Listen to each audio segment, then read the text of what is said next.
প্রচার পর্বে তৃণমূল ও বিজেপিকে একযোগে আক্রমণ শানালেন বসিরহাট দক্ষিণের কংগ্রেস প্রার্থী। বসিরহাট দক্ষিণ বিধানসভা কেন্দ্রের নির্বাচনী প্রচারে নেমে সরাসরি কেন্দ্র ও রাজ্যের শাসক দলকে নিশানা করলেন জাতীয় কংগ্রেস প্রার্থী আবু ইসফাক গাজী, যিনি স্থানীয়ভাবে বাবু গাজী নামেই পরিচিত। প্রার্থী তালিকা ঘোষণার মাত্র দুদিনের মধ্যেই তিনি মাঠে নেমে পড়ে স্পষ্ট বার্তা দেন, এই লড়াই সরাসরি মানুষের ইস্যু নিয়ে লড়তে চান। বুধবার বসিরহাট দক্ষিণের ত্রিমোহনী এলাকায় শহীদ দীনেশ মজুমদার রোডে দলীয় নেতা কর্মী ও সমর্থকদের সঙ্গে নিয়ে ঘরে ঘরে প্রচার চালান তিনি। উন্নয়নের নামে শুধু প্রতিশ্রুতি দেওয়া হচ্ছে, বাস্তবে মানুষের জীবনযাত্রার তেমন কোনো পরিবর্তন ঘটেনি বলেই দাবি তার। কর্মসংস্থান, মূল্যবৃদ্ধি, গ্রামীণ পরিকাঠামো এই সমস্ত বিষয় তুলে ধরে তিনি বলেন, মানুষ এখন প্রকৃত পরিবর্তন চাইছে। সব মিলিয়ে নির্বাচনী ময়দানে নেমেই আবু ইসফাক গাজীর এই আক্রমণাত্মক সুর বসিরহাট দক্ষিণের রাজনৈতিক লড়াইকে আরও তীব্র করে তুলেছে বলেই মনে করা হচ্ছে।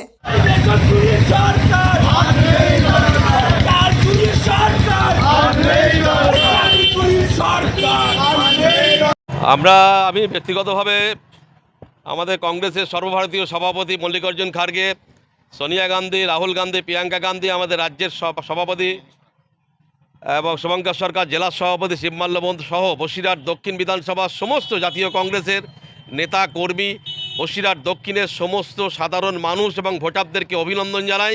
আমার দলের উপর নেতৃত্বে অভিনন্দন জানাই, আমার প্রতি আস্থা রাখার জন্যে, আমার প্রতি বিশ্বাস রাখার জন্যে, আমাকে প্রার্থী করার জন্যে। এবং আমি গতকাল প্রার্থী ঘোষণা হলে কি হবে 15 দিন আগে থেকে ময়দানে নেমেছি। আমার দলের উচ্চতর কর্মকর্তারা বলে দিয়েছিলেন যে আপনাকেই প্রার্থী করা হবে, অন্য কোথায় কি করা হবে জানি না, কিন্তু আপনাকেই বসিরহাটে প্রার্থী করা হবে, আপনি নেমে পড়ুন।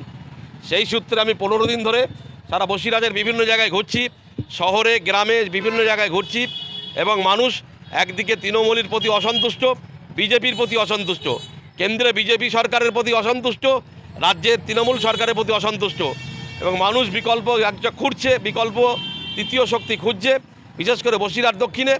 এবং আমার নাম ঘোষণা হওয়ার পর থেকে গতকাল থেকে যেভাবে বসিরহাটে শুধু কংগ্রেসের নয়, সাধারণ মানুষ যেভাবে আমার বাড়িতে এসে, আমার অফিসে এসে আশীর্বাদ জানাচ্ছেন, আমার জন্য দোয়া করছেন, বিভিন্ন জায়গা থেকে শয় যেভাবে ফোন আসছে আমাকে আশীর্বাদ করছেন এবং তাদের কাছে একটাই কথা যে আমরা আমাদের মনের মতো একটা প্রার্থী পেয়েছি।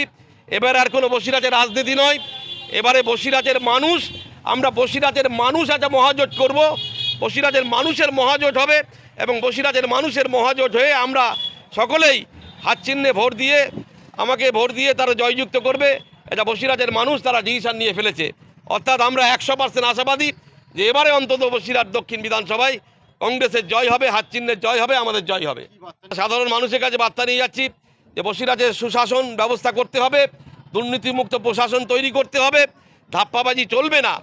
একদিকে মোদী সরকার তারা গ্যাসের দাম বাড়িয়ে দিচ্ছে, আজকে 14 কেজি গ্যাস যেটা সিলিন্ডারে ছিল সেটা 10 কেজি নামিয়ে দিয়েছে। আজকে গ্যাস বুকিং হচ্ছে না, আজকে হোটেলগুলো বন্ধ হয়ে যাচ্ছে, মানুষ খাবার রান্না করতে পারছে না। আজকে বছরে 2 কোটি বেকার, কোথায় চাকরি কোথায় গেল? 14 লক্ষ চাকরি, 14 লক্ষ 15 লক্ষ টাকা করে কোথায় গেল? মানুষের এই অবস্থা। পশ্চিমবাংলায় চাকরি চুরি, শিক্ষা চুরি, কয়লা চুরি, গরু চুরি, শুধু চুরি আর চুরি, এইরকম একটা পরিস্থিতি। বাংলায় শুধু ধর্মের নামে বিভাজন, তৃণমূল এবং বিজেপি মানুষের মধ্যে লড়াই লাগিয়ে দিয়ে, মানুষের রক্তের হোলি খেলা করে, মানুষে বিভাজন বাঁধিয়ে দিয়ে তারা ভোট ভাগ করতে চাইছে, সেটা মানুষ বুঝে গেছে।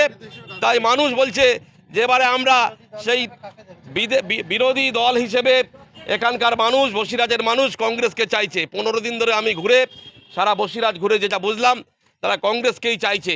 তারা বলছে যে 5 বছরের জন্য বসিরহাট পৌরসভায় 23টা কাউন্সিলর নির্বাচন করেছিলাম, কিন্তু কোথায় গেল কাউন্সিলর? 3.5 বছরের মধ্যে কাউন্সিলররা সব সাসপেন্ড। এখানকার সরকার তৃণমূলের সরকার, মুখ্যমন্ত্রী তৃণমূলের, সব তৃণমূলের, কিন্তু তৃণমূলের কাউন্সিলররা আজকে সাসপেন্ড হয়ে গেল কেন? কিসের কারণে সাসপেন্ড হলো? মানুষ একটা সার্টিফিকেট পাচ্ছে না, মানুষ একটা আপনার কিনা কোনো সার্টিফিকেট পাচ্ছে না, দরে দরে ঘুরছে, মানুষ হয়রানি হচ্ছে।